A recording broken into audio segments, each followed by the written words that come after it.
سڵاو دەروون و دیاردێم جارە لە شاری دۆچی خۆشەویستەوەی و دیاردەکەشمان پەڵپوڤیانووی ئەو خێزانانەیە کە لە کاتێکە کچەکانیانیان بەشوو ئەم پارچەکانزایە کە پێڵێن زێر ئەیکەنە گرفتی گەورە و بربەستی گەورە لە بەردەمی پرۆسی هاوسەرگیری ئەو کوڕە بەڕێزەی یا ئەو گەنجی کێتە داوای کچەکەیان. قسەکەی ئێمە لەوایە ئایا ئەم پارچەکانزایە یا بە قسەی نەنکی ڕەحمەتین بێ هەمیشەی ود لەسەر ئەم پارچە تەنەکەیە ژیانی خۆتان تێکمێن. ئەم پارچە تەنەکەیە ژیان و گوزەران و خۆشەویستی ئایا بە خێزان یاخود ئەم پارچە تەنەکەیە ژیان و ئایندە ئایا بە بەو دوو گەنجەی کە پرۆسی هاوسەرگیری دروست دەکەن ئایا بابزانین هەڵەیە یا تاوانە دایک و باوکان ئەم پارچەکانزایە بکەن بە خاڵی ڕئیسی پێکەوە ژیانی کچەکەیان لەگەڵ کوڕێکە. هەڵبەتە بۆیە شاری دۆکمان هەڵبژارد لە بەرۆی شاری دۆکی خۆشەویست یەکێکە لەو شارانەی بە قسەی دانیشتوانیش بەشێک لە دانیشتوانی شارەکە و بەوەی کە لە سۆشال میدیاوە ئەیبینین شارێکە لەو شارانەی کە ئەتوانم بڵێم زیاتر لە شارەکانی باشوور گرنگجیێن بەم زێڕەی کە بە کوڕەکانی بکەن کاتێکایەنە داوای کچەکانیان. بە میوانناری زێرەوان سلێڤانەی پارێزەر سەمیە سعید توێژەری کۆمەڵایەتی و مامۆسای زانکۆ بەخێربێی مامۆسا جیاد دۆسکی سەرۆکی لقی دهۆکی یەکێتی زانایانی ئیسلامی جەنابی شێ بەخێربێی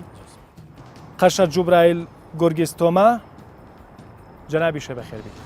زۆر زۆر بەخێربێت. مامۆسا کەسمان بەقەر تۆ لەناو ئەم پرۆسەیانین و جەنابی شت دانیشتوی شاری دهۆکی خۆشەویستی شیت و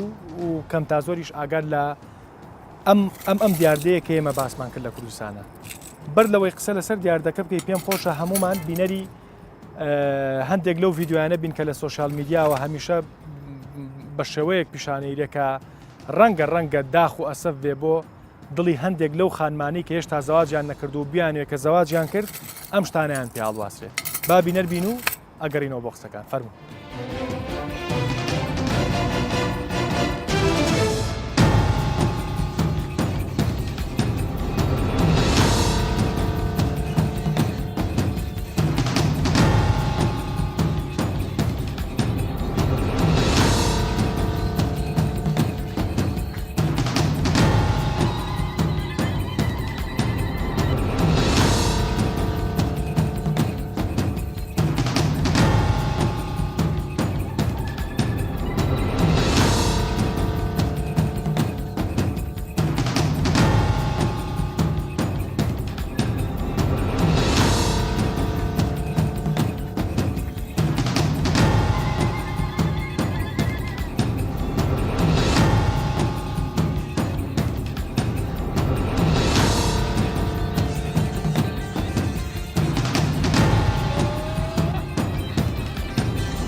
مامۆسابا لە جەنابتەوە دەست پێ بکەم.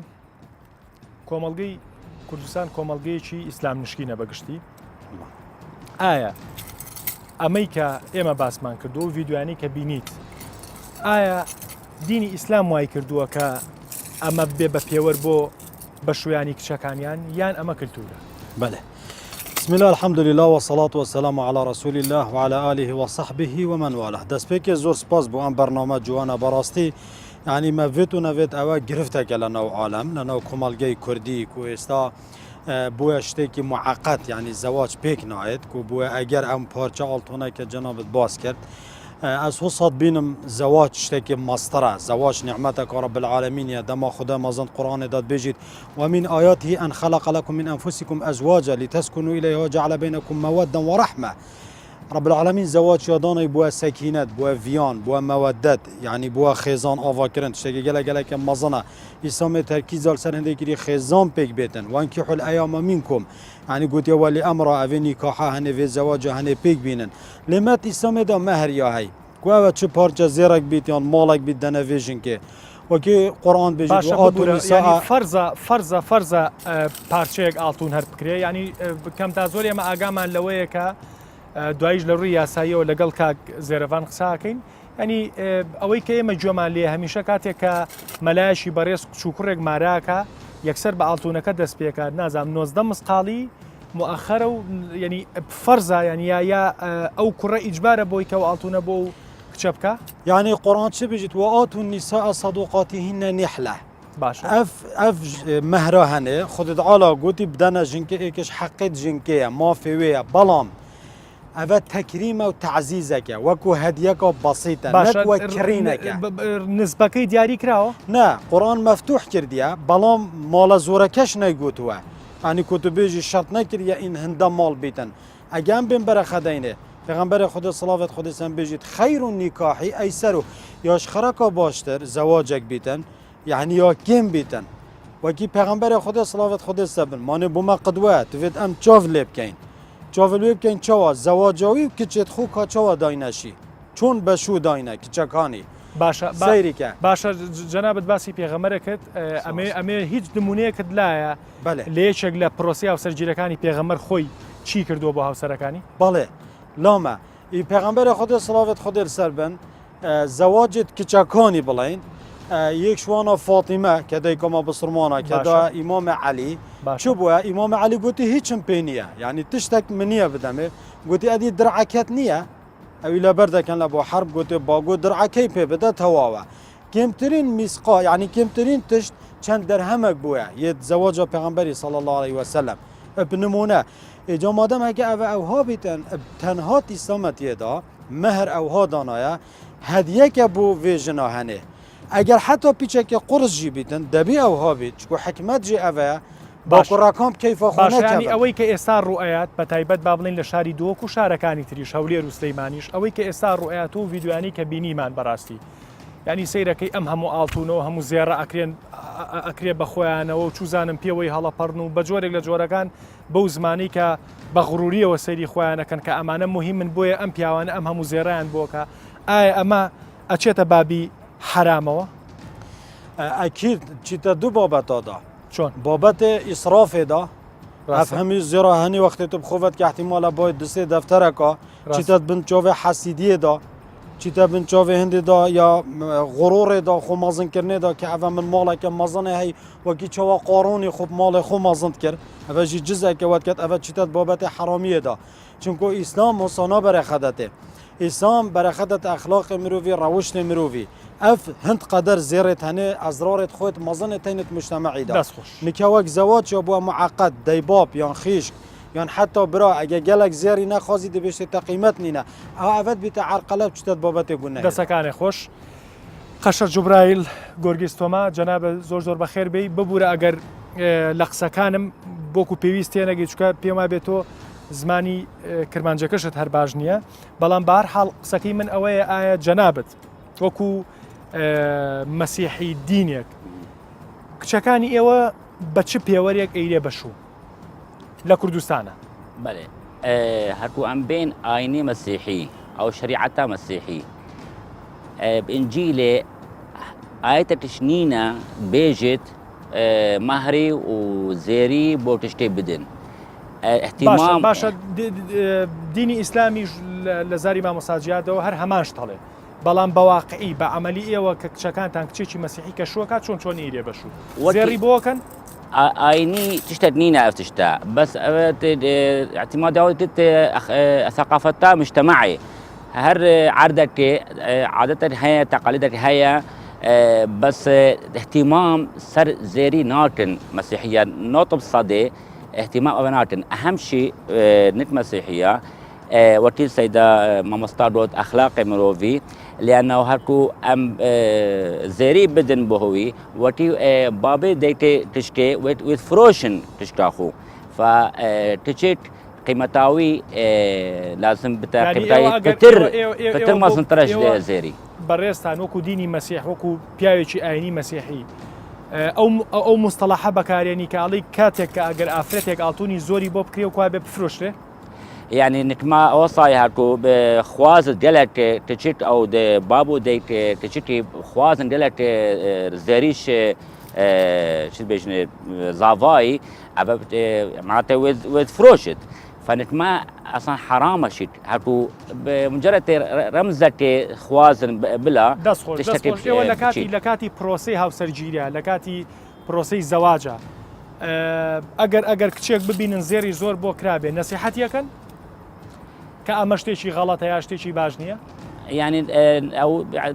نغلطة مثلا كنيسة وآيني تدخل ناقد افتشتا دلك أفا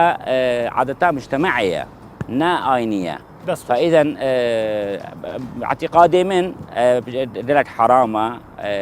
وسط خوازن دلك وقتي مديد أو تشكا ما شاء الله حمي زربو يعني خۆشحاڵ بم دوو بەڕێزی ئاینی بەڕێزێک لە دینی مەسیحی و مامۆساجیاتیش لە دینی ئیسلام هەردووچان ینی کەم تا زۆر ڕیان بەخۆیان نا کە بڵێن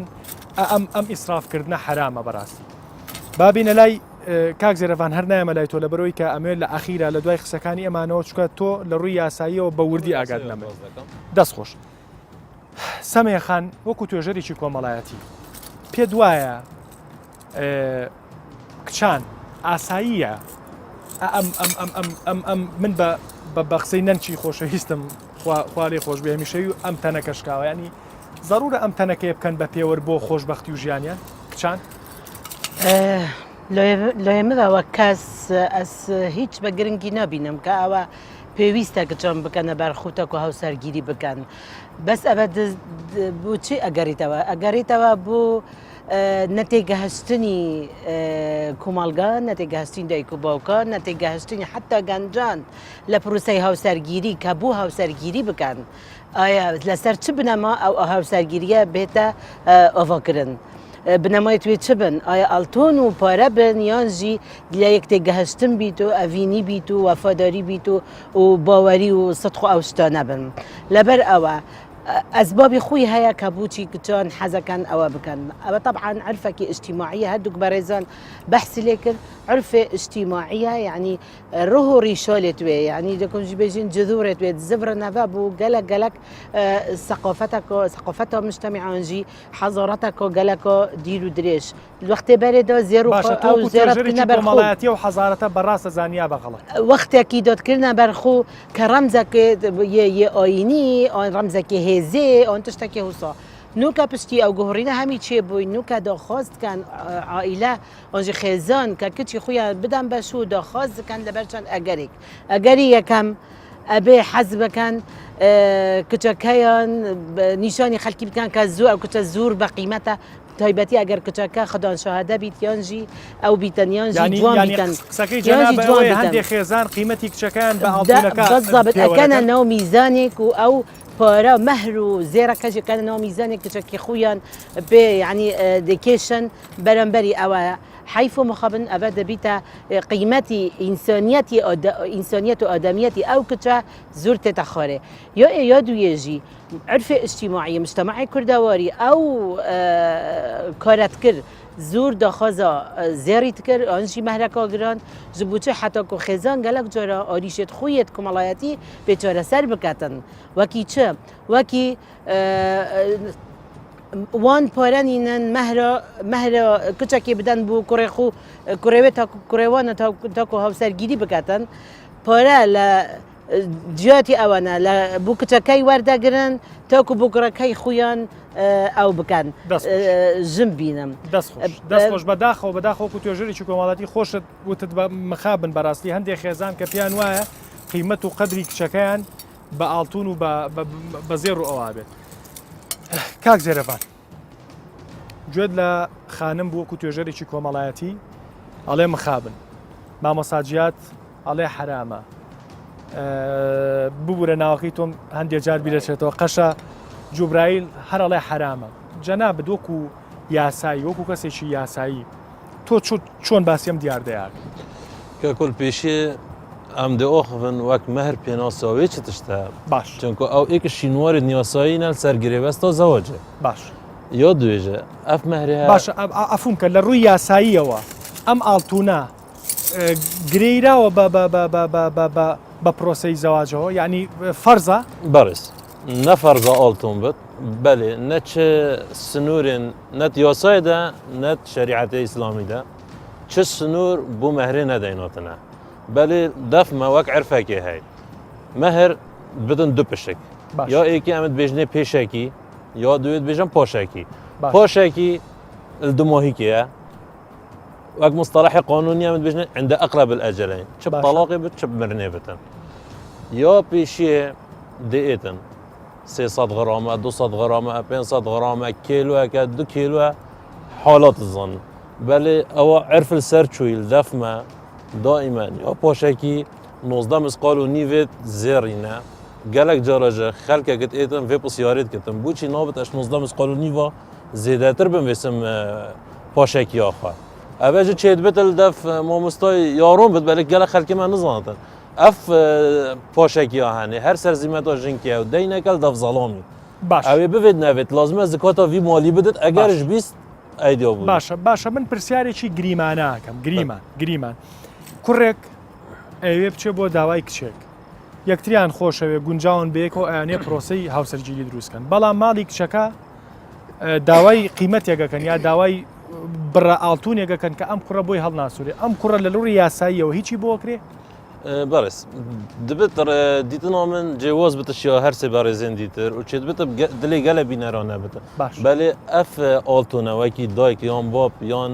کچ داخوازت کردن ئەvە وەک زمانێکیە بووێ ئایا ئەف کەسێ هەنێ دێشێت توێ خۆدان کردن دێشێت توێ پڕێڤە ببتن یا دوێژە ئاریشامە نەتوێ چەندێ دەیەک و ئالتۆنی داخوازت کرد ئان داخواز ناکرد ئاریشامەیە سەرەکی چاڤلێکردنی دەیە کەسێکی هەی دەولەمەندە پێ چێت بتن کچک چەندێکی داخواز بکرد دێدتێ یە هەی فەقیر بەڵام دەوڵەمەنە بارگرانی دروست نەکردووە لەسەر هەژارێک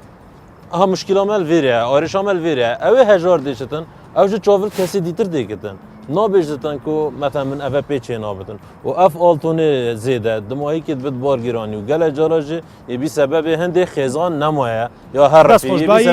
دوایینە سەر کاریگەریە خراپەکانی ئەوە با بینەری پاکێجێکی گشتی بینووی نۆلاتان فەرموو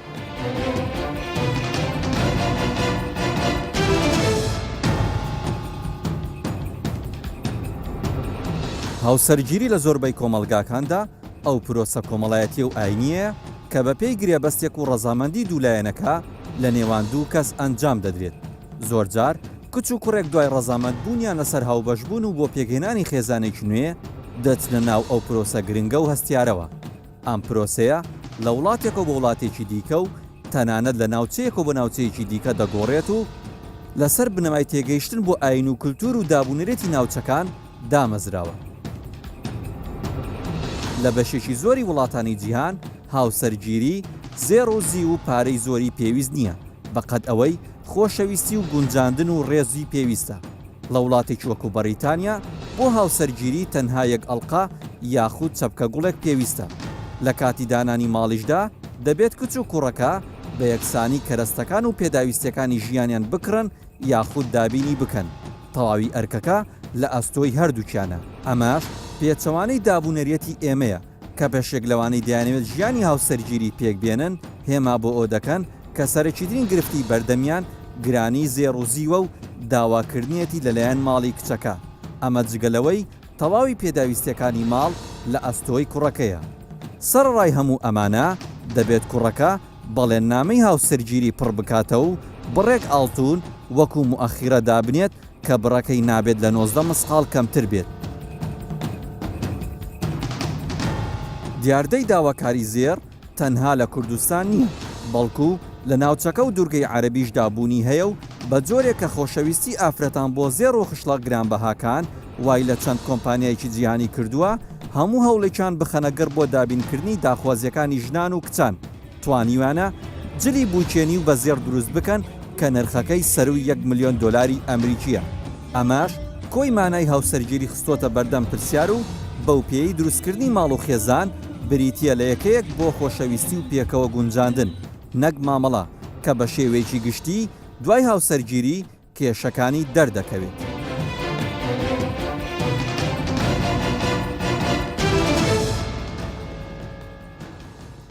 دەستخۆش مامۆساجیات پێدوانیە گەر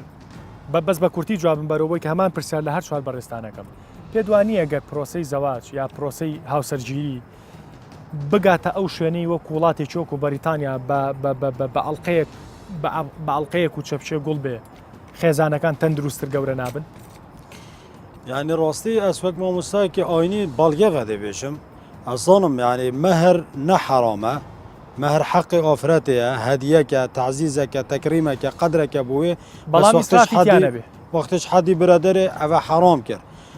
وەکی حەدیث شت بێژیت ئیذا جاءکم من ترضون دینه وخلقه فزوجوه هەکە کوڕە کاتە داخوازیا کچەکە هیچ دینێوی و ئەخلاقێویژی هەردوو نەبەزدین ئەتڕازی بم بدەنێ ئیلا تەکون فتنة وفساد في الأرض هەکە هین وێ نەکەن دەبیتنە فتنە و فەسادت عەردیدا نەگوتیە مەسەلەن ئیذا جاءکم من عنده مال كثير بەحسێ ماڵی نەکریە بەحسێ زێڕی نەکریە بەس سبحان الله مجتمعی دەمەوەسەس حەزکەم ئیشارەت بێ هەمی گاوا نەزێڕە gelek cara afret ya zêrît xwazîtin wekî mamostayê gotî nebes tekafileke bo heyatê piştî zewacê ya firûşît ya dete deynê dewatê هەڵبەتەوە نمونە جوانەکەیت ئێمە بە گشتی قسە ناکەین بڵین هەمووی خراپە nene zorbey bes ştekê dî êsta bûye diyar de êsta mamosta heqê zêra petir el kamîra çît misawira çît mesela albûmet elektroniyê foto el salona çît ev tiştê tosa rastî evê gavê xelîk ji ber vê nevîrît bînît heker zêr ez bar nakem yê jî xesaret bît piya wî ji ne jin jî eger li hedî bibete derê çku ev zêra dê bû باش مامۆسا جەنابتان لە کاتی پرۆسەی مارەکردنی کوڕوکچێکە ئەگەر کچێک ببینن زۆر زێڕی بۆ کراوە نەسیحەتیەکەن کە هەروڵە نەسیحەت دەکەین و me pê baş nîne û em bi nehil qelem deyn eger hat û zêr gelek ziyad bû çunku dibîte teesîr li ser komalge dibîte ewaiq bû zewac İmam Ömer demê gazî kirî gotî gelê Misirmanan rast e heqê kiçan e dawayê mehrî xweyan bikin bes heqê kurekantan jî evî jin bînin asankarî bi wan jî bikin. دەستخۆش قەشە جوبرایل کاتێک ئێوە لە پرۆسەی هاوسەرگیریە لە پرۆسەی زەواجە کوڕوکچێک ماراکەن ئەگەر زێڕی زۆری بۆ کرا بێ نەسیحەتیەکەن کە باش نییە يعني ام دائما نصيحتها بو كنيسة بيشن نخوازن قالك مهري وزيري حركو نينا بس زيري باشكي هربوية يعني بو مالوية نا حركة حسب بريتاوي چند هيا باش با من پرسیارێکی تۆزێ شخصی بکەم لە دینەکەی ئێوە ینی کەم تا زۆر مامۆسایمە کەم کچ و کوڕە مەسیحەکانە بینین کە زەواجکەن و تۆزێک بەرچاونین بەڕاستی لە کوردستانە ئەو دیاردانە لای ئێوە شەیە يعني او ديار دي زير بيو كردنوشتا لا لا لا لا لا لا كشوكو ركانيه وشابديه كري نتمنى هو صا هندات زير وقت مديت التلفزيون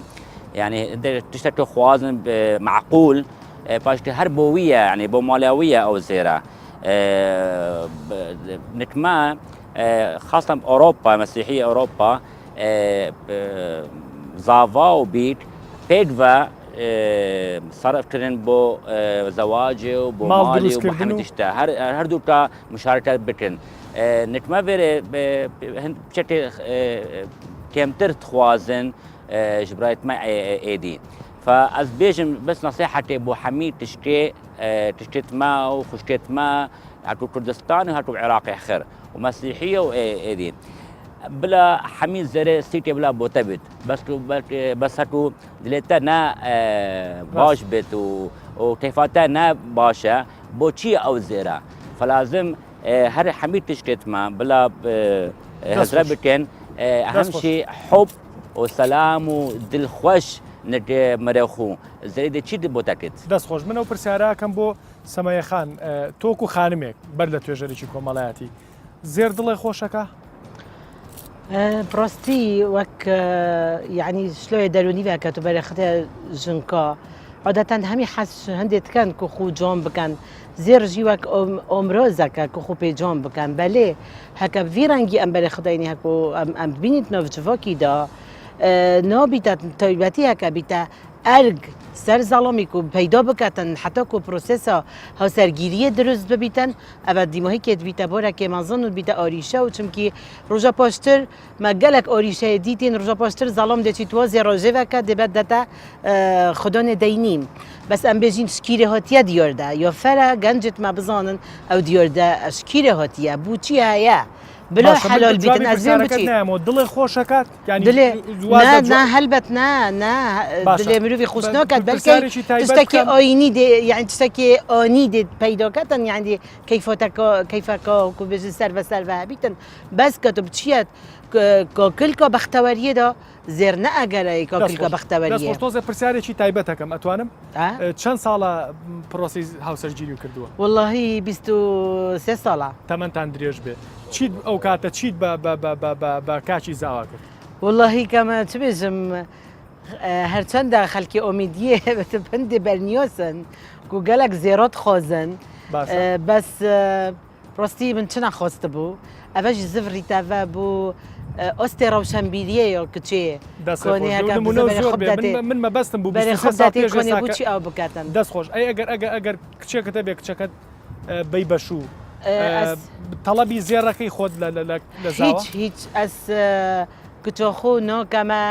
چ میزۆنۆدا بەرەمبەری چ تشتا هەکە مۆلێ قۆڕوونی بوو بین ئەس کچۆ خونۆدامە پندێ چونکی کچۆ من زۆر بەهۆترا ئەس وەک مرۆڤ بەرێ خەکە و بە خۆشەویستی فرۆشی بەس ئللا ئەو هاوسەرگیریە بکاتن کچۆم بیت کوڕێم بیتن بزانیت بچی هاوسەرگیریە دەکاتن ئایا بچی ئۆڤۆکردنا خێزانی سەرچ دێ پەیدا بیتن و سەرچ دێ بەختەوەر بیتن نە سەروی ئاڵتونی ئەوێ وێ هەبیتن دەست خۆش کاک زێرەوان هیچ دیاردێجیا هیچ کەیسێکت لایە کە کوڕ و کرد یا نزبەیەک ڕێژەیەکت لایە نزبەیەکت لایە لەسەرەوەی کە ڕێژەی ئەو کچ و کوڕانەی کە بەهۆی کێشەی مادیەوە یا بیزات بەهۆی کێشەی ئاڵتون و ئەو شتانەوە لە یەکتری جیابنەوە یا بە یەکتری ناگەن کاک دەرون دوان سێ چهار ساڵن دمەهەیەدا وەزعی ئابووریە گشت الهەرێمێ تێک چوو و ئەvە ji bî sebebê hindێک û arêşên xêzanî zêde bibin. Arêşe gelek cara ji zêrî dest pê naket, belê ji tekalîfên dîtirî yên zewacê dest pê diketin. Wek ku mamosta îşaret pê daye. Tekalîfên qaê, tekalîfê salonê, tekalîfê fotograf û ev tiştê hene. Yani ihtimala du cara sê cara hindî tekalîfên zêrî bitin. û ev zêre ji heder naçit, heret mînitin ra esman. Berê arêşe kengî dest pê dikitin. Wekî ev zêretê firotinê bû deyna çitin.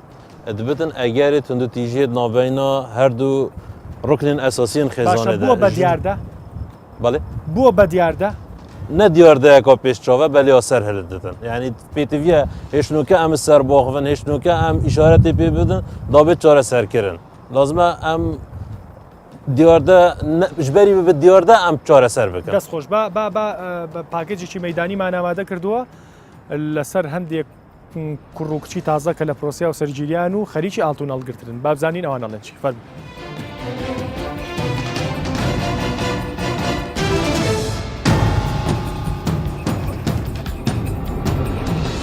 شوت کردووە؟ نا بۆ پرۆسی هاوسەرگیریت یان کەسێک بێتە داوت ئاڵتون مەرجە؟ مەرجە بەسە تا حەدە چی زیادە ڕۆی تێدا نەکرێن. بۆچی مەرجە بۆ منەکسە کەسێک لە ئەوروپا کە جاروێ بە گوڵێک شوەکە. وێ وەڵە بەس لێرە عادەتە ئەوی نەکەعنی بە چاو چوات تەمەشای دەکەن ها تو ئەوێ جەلوێ لێرە مەرجە.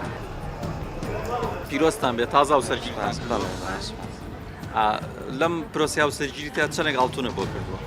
وڵای ئێمە لە بینی خۆمان پێکاتووناوە عنی بە زۆر نییە شتەکە بەز ئێمە لەسەر 50 مسقال بەڵێ بەو پرۆسی هاوسەرگیری ئاڵتون گرنگەیان ڕێزگرنگ گرنگ نییە بەزاوا شتێکی خۆشیاوە حەزێکە و زۆر ئاساییە. باشە 50 مسقالە پێ کردووە زۆریان کەمە بەڕای باشە وەڵا باشە.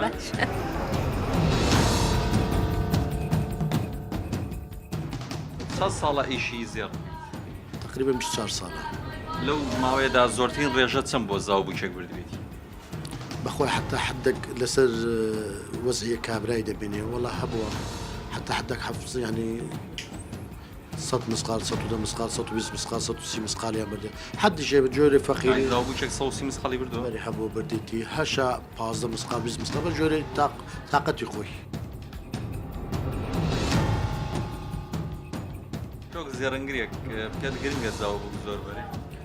نا والله انسان بخوي مرتاح بلا ماري خوي الزيره كم يهمني بخوم خيزان دارم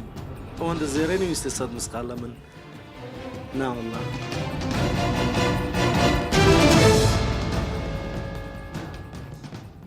دەستخۆش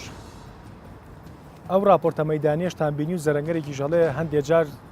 کوڕکچمانە بۆ تا 130 مسقال ئاڵتوونی بۆ کراوە من ئەمەوی تر وردە وردە بەرە ئەوە بچین کە چۆنچۆنی ئەم دەردی کاک زێرەڤان وتی ئەم حاڵەتە نەبێ بە دیاردە ینی نەبێتەوەی کە ئیتر کۆمەڵگەکە داپۆشێ خۆشبەختانە ینی لە بەگشتی لە کوردستانە ڕەنگە لە دووهۆکی شەر هەمان شێوە بێت ئەم دیاردەیە وردە وردە بەرەو کەمی ئەچێت ینی ڕەنگە دایک و باوکان یا ڕەنگە خێزانەکان گشتمێتەوە قەناعەتی کە خۆشەویستی و پێکۆژیان و وەر هەمووتان وتان زۆر گرنگترە لەم پارچەکانزایی کە پێوەت بکرێت مامۆسابا هەر یەمۆلای تۆ لە بڕووی ئەم پرۆسێس زۆر ینی زۆر تاو پەیوەندی بە ئێوە هەیە بە بۆچوونی تۆ چۆنچۆنی دەست پێ بکەین بۆ باشکردن و خاوکردنەوەی مێشکی خێزانەکانی کوردستان بۆ ئەوەی کە ئاڵتون نەکەن بە پێوە بله وحقيقة معناه ألتون بعربي بيجين ذهب ومعلوماتك بيجين ياشن دهاتي يعني يذهب عقل المرأة يعني عقل مشكي جنكيت بتن هر جورا كود بينيتن قالك جورا جنك غدر الخود كتن اگه بینید کرکه زوری ماقیل و انسان که جوامره بس زیر نینه احتمال او نه اگر بید بس خیش کت بی وکی که چه که گوت یاخنا که جوان کر يعني عرفت دا چه تشته اوه خو عرفه که بری اسلامی جهبو يعني از باور ما که من خواندید مسیحیت داد یهودیت داد اروپا افریقا همه جاها وقتی که چه داشی بجاهری که بنوعه که هندک بابه او تفروتن مثلا دف کردا بره نخد گوته يعني بابه ورد گرتوت خار استاد اسلامی دا اوه حرامه ناچه بیتن اف ماله بووی که چاهنه و على اساس یاب قدره ام چوا بره خدینه ام حسا فیلم بوینه خاصتا کرد او قیمتی چنده مثلا والله 5000 بکلک ناید بالا ما اگه 30,000 بیت والله او بکلک دید يعني ام نابره خدینه وصامد فیلم بوین حتی کرینو فروتونات تشتاجی دا تۆ جوان شیت کردەوە تۆش سەرێ بۆ باە کاک زێرەبان ینی ئەپروڤی قسەکەیت کرد ئەوە هۆکاریەوەیە کە ئەمە وردە وردە بۆ خەریکابێ بە دیاردێکی زەق ینی پێی وایە ئەگەر دەردی مامۆساوت یەگەرم کوپە بای 5,000 بێ زۆر بە قیمەت نییە بەڵام ئەگەر بای 30,000 بێ بە قیمەتە مخابن يعني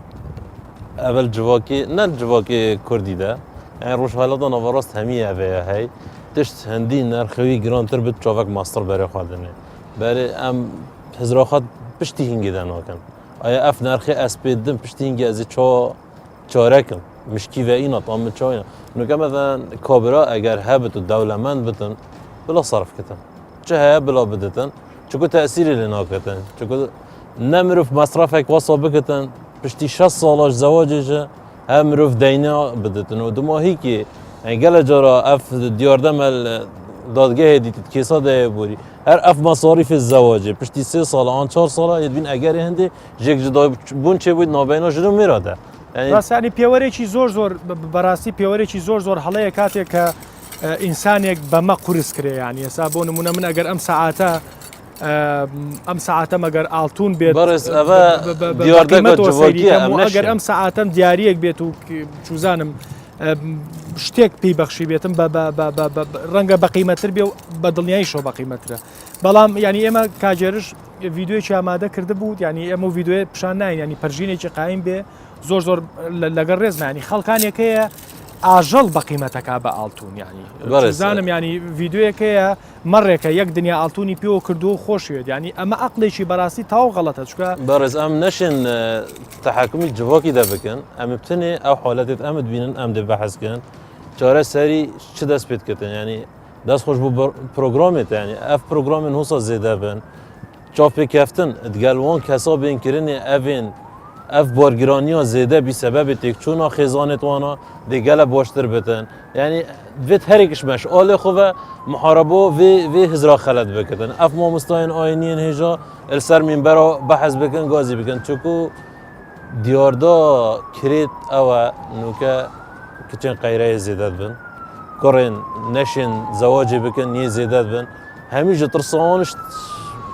خارجين زواجها يعني دوباره كم بوده يعني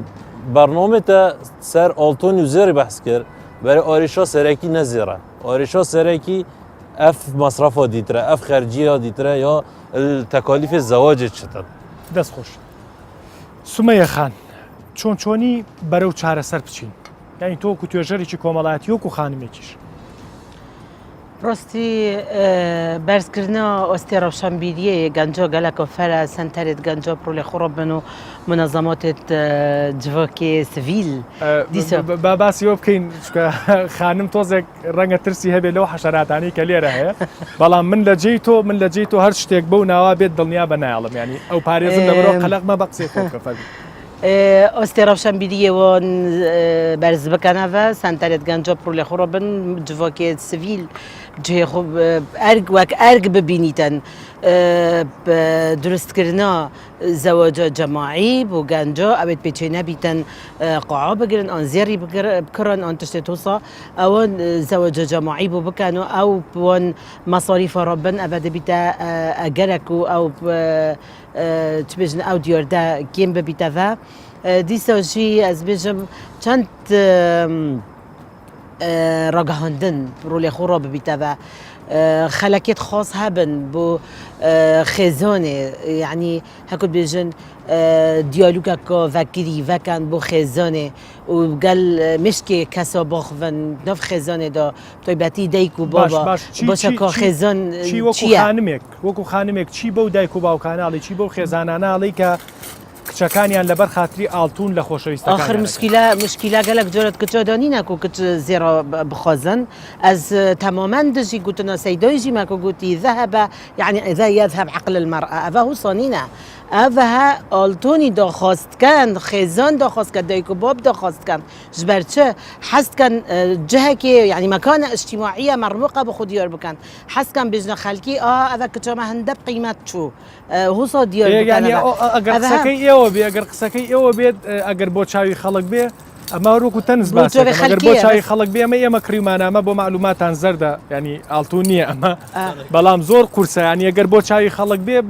بە کوڕان بڵێن تۆزێ لەم زەردانیان پێوەکاو آخر ئەو دزانن ئەو دزان بوو چەندێ بوو هەندێک ئێستا تۆ زانی ئەمە زەردەی دیسە دزانن ئەرێ دزانن کو زێر دیسە دزانن زێر قیمە اجتماعیە چێتکاتن بوو کچکیە بەروێ چەندێ حەسکەن ئەو بکەن ئەڤە دیاردەکە اجتماعی عرفێ اجتماعی یا فرض كدي سر كنت بيجن مجتمعي سر جنكو جبالچه حتى كو ديار بكن كوني تو دستلات ظلامي سر جنكي يا بردوام بيتن و ظلم بيت ناف خزانه دا و نيشا جنكي بدن كو افا ويزيرت بوتا اينان وي مهرتا يداي ايزن او بر برساش جينو زيارتا هندي تو جنكوي السنتالي رويشكاري خزان از خبير ميري كارد كم بصداها كيستنا بردستما سبب چیه سبب او پشتیکه او سیدای گوتی و او مهره او بوهات یا فبرین چون کی دیسا خزان داخوازه و مهرت کد داخوازه و پشتیکت کد جه داخیا گلک جرا پشتیکه جی گلک گراند بن هندک دی بجنه بلا 100 لیره بن 200 لیره بن او کریکک على اساس کو خزان بلف حلوشاندنه و نچیتن کو جدابون نچه بیتن بلد بیت ریکک دی برو فاجی کو جنومر هر دوک استغلال دکن جبرچه ظلم چید بیتن رنگت تندو تیجی سر جنکه بینیتن كودا پال داد حتی داخوازا بردانه بکتن دو بیت بلده تا بردم بلده چی تنازلش همی پشتیکا خوکی مهرو پشتیکت خوکی گلک جراجی جن برو واجوه چنده گتا هکود بیجن امروزه که گفله کرنه الظلامی بیشته هکا تو هونکی دی از داخوازا بردانه کم و او پشتیکو مهرت من همیچ که دی اینی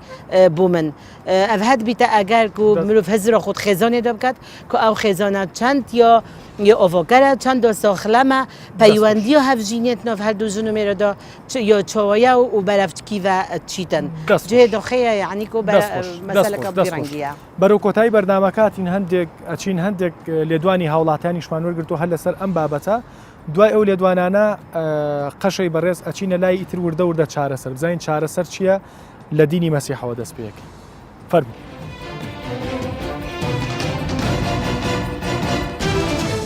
لە پرۆسی هاوسەرگیری تاوا بڵین کە گەر بتەوێت بەنیاز بیکەی ئایا کڕینی ئاڵتون ڕێگریە لە بەردەم تاکە ناتوانانی و پرۆسی ئەنجام بدەیت؟ واللهی ماشەڵڵا ئاڵتونە ئەوەندە گرانە لێرکوانە ینی هەموو کەسێک ناتوانانی ئەو ئاڵتونەی بکڕێ ماشەڵڵا ینی داوای 1 کیلۆ ئاڵتونی دەکەن ئێستا لە وڵاتەکان دەرەوە یان یەک هەڵقەی بکڕە بۆ هەندەیە کەسێک داوای هاوسەرگیری لێ بکات ئاڵتون بە مەرز دادەنیت؟ بەڵێ بێگومان مەرجە. بۆچی مەرجە؟ بێگومان مەرجە هەر کەسە و ئارەزوی خۆی هەیە. تا چەند داواکردنی ئاڵتونی زۆر مەرجە لای تۆ بۆ هاوسەرگیری؟ وڵا بە مەرجی نازانم دایمەن ئاڵتون داواکردنی ئاڵتونی زۆر چکە مەرج نییە ئاڵتونی زۆرە هەبێت و دڵیشە خۆش نەبێت چکە هەیە لە کوردەواریانڵێ ئاڵتونیشی زۆر هەیە و دڵیشی خۆش نییە شتێکی هەر هەم بەپی ئیمکانێتی کەسەکان دەورە بینێ لەوەیە چەندێک لە توانای کەسەکان هەیە ئەو نەی بۆ بکات کیفای ئەگەر بە قەرز و قۆڵەش بێ ئەتوانێت ئاڵتونەکە دەبرکا بۆ ئافرەتەکە بەڵام لە مستەقبەلا سیرەکەی نەبوونی یان کێشەیەکی وا دروست ئەبێ کە دیسانەوە هەم قورسکردنی یان بارگرانی دروستکردن لەسەر شانی کوڕەکە لایەن ئافرەتەکەەوە دیسانەوە تەلاقی لێگرێت یان هەبێتە کێشەیەکی عیلەی لەو بابەتە بۆیە پێش زەواج و دوای زەواجیش ئەوانە شتێکی ڕۆتینیات سیر بکرێ باش هەر وەکو چۆنەڵی وەسیلەیەک بۆ گەشتن بە یەکتری من ئەڵم ئەبێ داوا بکرێ بەس بۆ حەدە زۆرەش نە بەس داوا بکرێ لە مشکی هەموو خێزانێکایە ئەگەر کچێک داوای ئاڵتونی کەم بکە یان داوای ئاڵتون نەکە 100 ساڵی کەش بێ یعنی بڵین ماڵە خەزوران ماڵە خەسوو ئەیەنەوە بەڕوویاڵن تۆ داوای کەم بکرێ دیارە تۆ شتێک هەیە لە کوردستان ئاوایە خودی زێر هیبا ڕێگر هەندە ئەردانە هەندە ئەردانە بەس حالیان بگۆبێ ئەمچین بژین ژبەر قەیرۆنە دۆرۆی و ژبەر بیوەزعی ئەس خود بژم ئەگەر کچکی کوڕک ببێت نەلازمی چ زێرە و مەزێڕایە و ئەڤینداریەوە بووە گەلەگە چگە ئەو زێرێ بوو کچکێچیت کرد هەر بوو زەڵامەیە و زێترنە ئەس نەتگەل هەندێمە کچێک زێڕە بخوازیدن ئەگەر قۆزیتنژی حەدەکە معقول نەگەلک بۆرە کوڕکی گران بکات چونکە و کامت بارودۆخێکیدا بارودۆخ نەتوانێت کارن کۆ کوڕک بشێتن هەمی پێتەکیت کچکێ دابین بکاتن دەست خۆش وتم چارەسەر عیلاج دتما آینی مسیحی دلت مشاكل منينة مش مشكلة خوازن دلت زيري ومهري ونزانش منينة هوصا يعني تقريبا توكو دفاع قسمك وكو حقيقة نوتو صدي يعني او درانتر زيري تخازن بس ورقة نا خوازن يعني تشتكي معقولة بس علاج ما نفر ما تشتري وقتي مروفيت آيني بري 20 صالة ما ياخذتي السلف تشتا لازم توعية ما يكتريها ديرا حتى نخوازن دلات لأنه تشتي حرامة وبشتي هذه دل زافاي لأنه نشد تشتي بعيند فمجال التجربة هاي ومع علاج تريه بو تنيسات هند الجارة هكو خوازية دلت تجت مهري ونظام زري تيتل ديري قاشنا زوجين إلا صون بخت نخوازي دلت مجال علاج وتريه بو أفا حتى مدهشتن أف درجة توعية بس لازم دائما انباخي بين ديري ومزدفتي وتوعيه بو مروفت ما هدي شبابت ما دلت نخوازن لان شتي بين فقيري ئەمێ ڕوونکردنەوەیەکیش بەم ینی من لەگەڵ ئەوانیم ئێمە هەمومان بە زمانی کوردی قساکەی نەگەر دیالێکتەکانمان جیابێ ینی من هیچ لەگەڵ ئەوانیم من کە ئێمە شاری دۆگە بێ دیالێکتەکەم کەم بە بادینیە بە ئێوەی بەڕێز کە بێنە شاری سلەیمانی و هەولێر دیالێکتەکەتان بکەن بە سۆرانی ئێمەی کورد ئەبێ ینی ضرورە پێویستە هەمومان لە یەکتری تێبگەین لەبەرەوە من وەکو خۆم باش لێت تێگەیشتم و هیوادارم بینەرانیش تێبگات چکە ئێمە هەر یەک زمانی کاک زێرەڤان چارەسەر چییە بە بۆچوونی تۆ چکە کۆتایی بەرنامەکەیە ینی نامێت دوا قسەت لێ وەرگرم بەڵام چارەسەر چییە چۆنی دەست پێ بکەین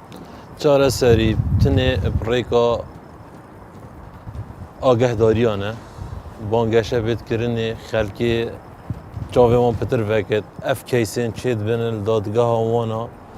xelkek pitir sermutala bitin pitir bibînit bizanit eger çine û bû ev kiçên gencên biçîk taze şîtken bêt axiftin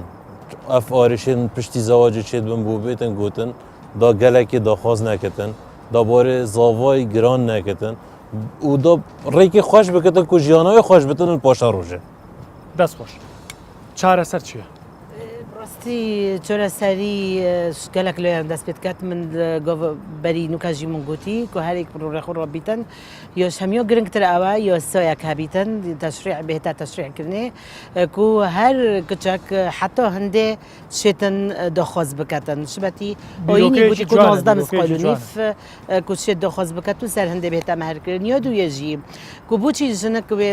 یعنی زێڕە و هەندە دەخواز دکەن وەک دیف هزرەوە زمانەکە بوو حياتها زوجي الباشاروجي هكا تشتك مقدرك لتشي ببيتن دفيتن أوروبا أو جواز هاي راستا خلقك بس أوروبا ضمان اجتماعي هاي قانون ضمان اجتماعي هاي ضمانتا جيانا جنكيت بكت هكا بيتا بردان ما فتويت ياسايي تفجينية همي تبارستينا مجتمع ما جني أف أبديانينا يا باشا أف ياسايا ضمان اجتماعي بيتا تفعيل كرني أم بيتا درست كرني أز بيجم يا هايجي بس يا تفعيل نيا الكردستاني بيتا درست كرني جيشول بيتا كرني حتى كو جنك بشتراز ببن کو هکا بردانجی چه بو خود نکاتن صباحی مفتویت پاراستینا و زیر چهار سرنینا دەسەکانە خۆش چارەسەر چێ مامۆستا؟ وڵام مامۆستا یعنی دەبی کچەکان بزانن کەوا شو بە مێر دەکەن نە شو بە زێر دەکەن دەست خۆش ئەvە ڕاستی دەبیت سەری هەمیۆدا تەبع ببیتن ئەوێک دوو هەندێک جارە gelek زێر خواستن بیتە ئەگەرێت تەلاقێ چۆن مثلا پیش بخوازیتن یا گوتی من هیچ ناویتن و حتی بس وره داخوازیا یه چوه داخوازیا باره کرکی زور یه گران کری او جا او کره دلیت امن ناتوانم ببم عمله تا مردن تا بتوانم او قرضه همو بدم و دوای مجبور دبید او که چه هر او زیرانه دا فروشید دبید مثلا ناکوکی لنویان او جا في حالتی دا دست پیک باشتره یعنی هیچ تشنه قومی و کم بجین الوقایه خیر من العلاج كش بلا بزانيت بس أفي قصي بلا بيشتا كوركي برا أزدي إم مثلا بيشتا بابيوي مثلا بيشتا دايكي وبيشتا كوركيجي مثلا أمن ديم لنا ماليت وخزانة بيك دينين هاو سرگيريه بلام دتوانم زير بخازم بلام من أتوم دوي نك زير باور بك أو قصة دي جلا تأثير الفي كوريكات كرزيل في كتشي بجريت الخزانة وي بجريت أجر هاتو حالوي خوش بو دەتوانانی توێ گاوێ ئەوێ کە چێش بیر نەکات ئەو وەفاداریە دایە ڕاستە هەڵبەتە قسێکی جوانە کرد مامۆسانی جۆرێک کاتێک کە زێر زۆر بە کوڕێک کرێت جۆرێک لە بێمنەتیش دروستەکە کاک زێرەبان ینی جۆرێک لەوە دروستەکە هەستەکە ئەمە کاڵایەکی کڕیەوە بەدڵی خۆی ئەتوانێت ڕاستە بەڵام ئەگەر دەردی مامۆساوت یانی ئەگەر خۆشەویستی بێ ئەوە بێت ینی ئەویش هەستەکە خۆشەویستیەکی کڕیەوە نەگەوەی کاڵایەکی کڕی بێ فەرموو مامۆستا چەند خێزان هاتینە پێکینان و ئەت زانم دەست پێکێ باوەڕ بکە حەقی گوستیرکێکێ نەبوو بکڕن و باشترین مەهر ئەوە گوستیرکێک بیتن یعنی زیاتر نەبیتن و دەبی بکرێت یعنی ئەگە خۆ گوستیرکێک بیت بەڵام پشتی هنگی زۆر دەولەمەند بووە چونکە سەر ئەساسێکێ مەقسەدا خوداییت پەیدا بوون و مەوەدەت و ڕەحمەت و سەکینەت تێدا دەسەکانە خۆش زۆر جوانە پێکە دوا قسەی جەنابەت كلام أخير يعني از نصيحتي بدما بو مجتمعات ما بو كتشت ما خشتت ما يعني افتشتا او ظاهره مشكلات دلت مظنه بو محاميه فلازم شتي تعديل بد افتشتا وشتي معقول بد حتى امشين بيجين افعار دا وخوشي ودلخوش خاصة ورتي سيدار جود يعني نك جافي ظلامي وجافي او تشتا خوازت كشتكي جافي توي دي بترمزن قيمات هكو نخوازت هذا الزراعة دەسەکانتان خۆش بێ هەستەکەم بەڕاستی هەم لە ڕووی یاساییەوە هەم لە ڕووی کۆمەڵایەتی هەم لە ڕووی ئاینیشەوە دەستمان خستە سەر ئەو برینەی کە کۆمەڵگەی کوردی بەشێک دەتوانین بڵین بەشێک لە کۆمەڵگەی کوردی پێوێ ناڵێ من کۆتایی بە بەرنامەکە مامۆستا بە ینی بە چیرۆکێکی زۆر تراژیدی و زۆر ناخۆش کۆتایی پێێنم لە چەند ڕۆژی ڕابردووە کە پۆستم کرد کە بەرنمەیەگەکەین لەسەر پەڵپوبیانەوەی و خێزانانەی کە کچەکانیان بە ئاڵتو نەفرۆشتنەوە بە زێرە فرۆشتنەوە برای با بڵین بەداخەوە ئەبێوا بڵین برای تاوانبارێک ئێستا لە زیندانە تەلەفۆنی بۆ کردن پێوتمکی کاک دەروون 13 ساڵ پێش ئێستا براکەم کچێکی زۆر خۆشەویست چەند جارێک چوو بۆ داوای ئەم کچە هەر ئەم کچیان هەر نایە و زۆر یەکتریشیان خۆشەویست نایە لەبەرچی نایە لە بەرۆی کە نەک لە بەرۆی کە براکەم کەسێکی کەم ئەخلاقە یا براکەم لە ڕووی کۆمەڵایەتیەوە باش نییە نابووە لەبەر ئەوەی کە داوای 80 مسقال ئاڵتونیان کردبوو ئەم کوڕە ماوەی 6 ساڵ بە شێوەی پچر ئەچێ بۆ داوای ئەم کچە هەر نایەنێ لە کۆتایی ئاگاتەوە قەراری کە قەرارێکی غەڵەت بە بۆ دەستکەوتنی ئەم کچە ئەچێت دزیەکات کاتێک کە دزیەکات 5 ساڵ پێش ئێستا بە دزیەکەەوە ئەگیرێ و ئێستا ئەو کوڕە لێشێک لە زیندانەکانی هەرێمی کوردستانایە و ئەو کچەش بە تاقی تەنیا پرچی سپیەوەنێتەوە بە دیار ئازادبوونی ئەم کوڕۆ ینی سەیری ئەم کاریگەریەکە سەیری ئەم پەڵپوبیانەوەی ئەم خێزانەکە چی لێکەوتۆتەوە بۆیە من لە کۆتاییە ئاڵێم ینی قسەکەی نەنگچی خوالێ خۆشببووم دووباراکەم و کامە پارچەیەک تەنەکەی نەخۆشببختی دروستەکە نەک خۆشببختی شێ بۆێنێ ڕەنگە هەر ئەکسسوارێکی جوان بێت بۆیە قسەی من وەکو میدیاکارێک و حەسب قسەی ئێوە ژوو هەم لە ڕووی ئاینیۆم لە ڕووی کۆمەڵاتی هەم لە ڕووی یاساییەوە ئەوەیە کە دەسوپلتان نەرمکەن بۆ پرۆسەیەکە پێڵێن پرۆسی هاوسەرگیری و بێگەیشتنی دوو کەس با خۆشەویستی پێوە بێ نەگەم تەنەکەشکاوە کاتێکی خۆش هیوادارم دەروون و دیاردەشتێکی کرد زۆر سپاس بۆ